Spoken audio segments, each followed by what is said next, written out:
విశాఖ జిల్లా చోడవరం వడ్డాది మధ్య గ్రామీణ రహదారి దుస్థితి రోజురోజుకు మరింత తీవ్రమవుతోంది. కొన్నేళ్లుగా సరైన మరమ్మతులు లేకపోవడంతో రహదారి పూర్తిగా గోతులమయంగా మారింది. చిన్న వర్షం పడినా రోడ్లపైకి మురుగునీరు చేరి వాహనాల రాకపోకలకు అంతరాయం కలుగుతోంది. ప్రయాణికులు తరచూ ప్రమాదాలకు గురవుతూ నరకయాతన అనుభవిస్తున్నారు.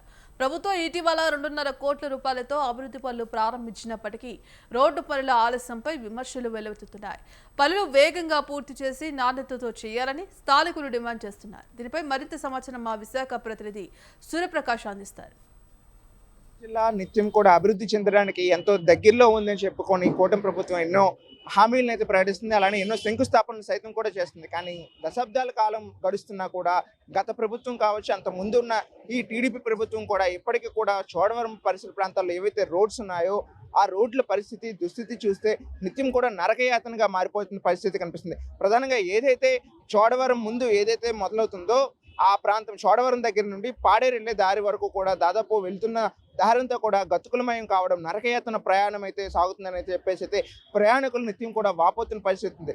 నిత్యం ఎన్నో వినతులు ఎన్నో హామీల కోసం ప్రతినిధుల దగ్గర కానీ, అధికారుల దగ్గర కానీ, నాయకులు కానీ, అలానే ప్రజాపక్ష సంఘ నాయకులు కావచ్చు, ప్రజలు కానీ ఎన్నో వినతులు ఇస్తున్నా కూడా అవన్నీ కూడా బుట్టదాఖలవుతున్న పరిస్థితి కనిపిస్తుంది. ఏదైతే ప్రధానమైన రహదారిగా చెప్పుకుంటున్న చోడవరం మీదుగా వెళ్తున్న ఆ రోడ్డు ఏదైతే పాడేరు వరకు వెళ్ళే రోడ్డు ఉందో ఆ రోడ్డు పరిస్థితిని చూసే వారికి కూడా ఆ యొక్క ముందుగానే భయపట్టే విధంగా అయితే ఆ రోడ్లన్నీ ఉన్నాయి. దానికి సంబంధించి ప్రధానంగా నిత్యం కూడా ఆరోపిస్తున్నా కూడా ఎవరు కూడా ఎటువంటి చర్యలు తీసుకోకపోవడంతో ఇబ్బందులు పడుతున్నామని చెప్పడానికి అయితే మనతో పాటు ప్రజాసంఘ నాయకులు అయితే ఉన్నారు. వాళ్ళని అడిగితే తెలుసుకుందాం. సార్ చెప్పండి, అసలు ఏం జరుగుతుంది? చోడవరం రోడ్లు ఏంటి, దాని పరిస్థితి ఏంటి? నిత్యం కూడా ఎన్నో ప్రభుత్వాలు మారి ఈ యొక్క 2 ప్రభుత్వాలు రాష్ట్రం విభజన జరిగిన దగ్గర నుండి 2 ప్రభుత్వాలు కూడా వచ్చినా కూడా ఎటువంటి చర్యలు తీసుకోవాలి, ఎలా చూడుచుంటారు? ప్రధానంగా చోడవరం ప్రాంతంలో అయితే రోడ్లంటే నరకానికి మారు రూపంగా కనిపిస్తున్నాయి.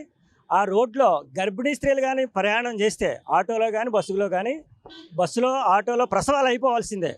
అలాగే అంబులెన్సుల్లో ప్రసవాలు అయిపోయిన ఘటనలు కూడా ఉన్నాయి. అంత అధ్వాన్నంగా గత 5-6 సంవత్సరాల నుంచి కూడా రోడ్లు బాగోలేదు బాబో అని చెప్పేసి ప్రజలు గోల పెడుతున్నారు.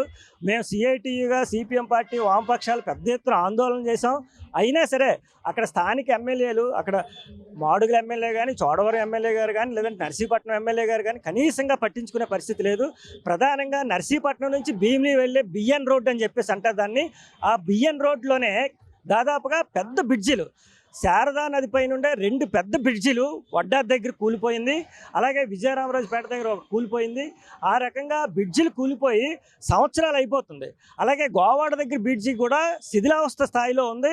ఎప్పుడే కూలిపోతుందో తెలియని పరిస్థితి. అలాగే కలవట్లయితే ఆ మధ్యలో ఉండే చిన్న కాలువల మీద ఉండే కలవట్లయితే ఇంకా ఘోరం. రక్షణ గోడలు లేవు. అనేక మంది యాక్సిడెంట్లు అయిపోయి చనిపోయారు. అయినా సరే చాలామందికి క్షతగాత్రులు అయిపోయారు. అయినా సరే ఈ పాలకులకు మాత్రం కనీసంగా పట్టించుకోలేదు. పవన్ కళ్యాణ్ గారు అయితే ఈ సంక్రాంతి కాదు, దీనికి ముందు సంక్రాంతి నాటికే మొత్తం రోడ్లన్నీ పూర్తి అయిపోతాయని చెప్పేసి అంటే మేము అందరం సంతోషించాం. కానీ ఆ సంక్రాంతి పోయింది, ఇంకో సంక్రాంతి పోయింది. మరి ఎప్పుడు వేస్తారు? 2 సంవత్సరాలు అయిపోయింది కూటమి ప్రభుత్వం వచ్చి. కనీసంగా రోడ్డు కూడా వేయలేని పరిస్థితుల్లో ఈ కూటమి ప్రభుత్వం, ఈ అధికార యంత్రాంగం ఉందా అని చెప్పి సిగ్గుపడే పరిస్థితి అనేది ఉంది. అందుకోసమే మేము ప్రజా సంఘాలుగా సిఐటిగా ఒకటే డిమాండ్ చేస్తున్నాం. చోడవరం నుంచి నర్సీపట్నం వెళ్ళే ఆ రోడ్డు కానీ, అటు పాడేరు వైపు వెళ్ళే రోడ్డు కానీ, ఇది 3 జిల్లాలకు సంబంధించి అల్లూరు సీతారామరాజు జిల్లా, విశాఖపట్నం జిల్లా, అలాగే అనకాపల్లి జిల్లా, ఈ 3 జిల్లాలకు కూడా ప్రధాన రహదారి అది. మరి అటువంటి ప్రధాన రహదారినే మీరు పట్టించుకోకపోతే మీరు ఏం అభివృద్ధి చేస్తున్నట్టు అని చెప్పేసి మేము అడుగుతున్నాం. మరి మినిస్టర్ గారు చెప్తున్నారు, ఇక్కడ స్థానికంగా ఉండే హోంమంత్రి గారు కానీ, ఎంపీ సీఎం రమేష్ గారు కానీ మేము అనకాపల్లి జిల్లాను ఇంత అభివృద్ధి చేసేస్తున్నాం, అంత అభివృద్ధి చేసేస్తున్నాం అని చెప్పేసి చెప్తున్నారు. మరి ఈ అభివృద్ధిలో కనీసం ఒక రోడ్డు కూడా వేయలేని అభివృద్ధి అని చెప్పేసి మేము అడుగుతున్నాం. మరి మీరు ఏమైనా అభివృద్ధి చేయదలుచుకుంటే ముందు గ్రామాల్లో కానీ, లేదంటే ప్రధానంగా ఉండే చోడవరం నుంచి ఇటు భీమిలి వెళ్ళే బిఎన్ రోడ్లో కానీ, అలాగే అటు పాడేరు రోడ్డు కానీ, నర్సీపట్నం రోడ్లో కానీ ముందు రోడ్లు పూర్తి చేయండి. వర్షాలు పడితే పెద్ద గాతలు పడిపోతున్నాయి. ఆ గోతుల్లో పడిపోయి చనిపోతున్నారు. అలాగే వాహనదారులకైతే కార్లు, వాహనాలు, బైకులు ఇవన్నీ కూడా పాడైపోతున్నాయి. అవి రిపేర్ చేయించుకునే పరిస్థితి కూడా కనబడట్లేదు ప్రజలకి.